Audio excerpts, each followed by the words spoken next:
మా ఏరియాలో హౌసెస్ అన్నీ ఎతికాక 35 అబోవ్ చెప్తున్నారు ఫుల్లీ ఫర్నిచర్డ్ అయితే. అదే నార్మల్ అయితే 25 అబోవ్‌నే.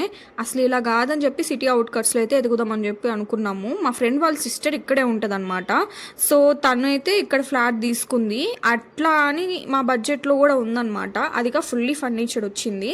అస్సలు ఎక్స్‌పెక్ట్ చేయలేదు. మేము మా బడ్జెట్‌లో ఫ్లాట్ ఒక్కటే రావడం ఎక్కువ అనుకున్నా.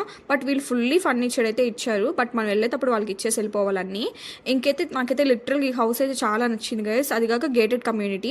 కాకపోతే ఏంటంటే కొంచెం ఆఫీస్కి చాలా దూరము, 10-9 అలా వస్తుంది మా హస్బెండ్కి. కాకపోతే ఇట్స్ ఓకే మాకు, ఎందుకంటే ఖర్చులు కొంచెం పెరగచ్చు. బట్ ఇంట్లో వండుకుంటాం కదా ఫుడ్, ఇన్ని రోజులు హాస్టల్లో తిని తినక ఎన్ని తిప్పలు పడవో మాకే తెలుసు.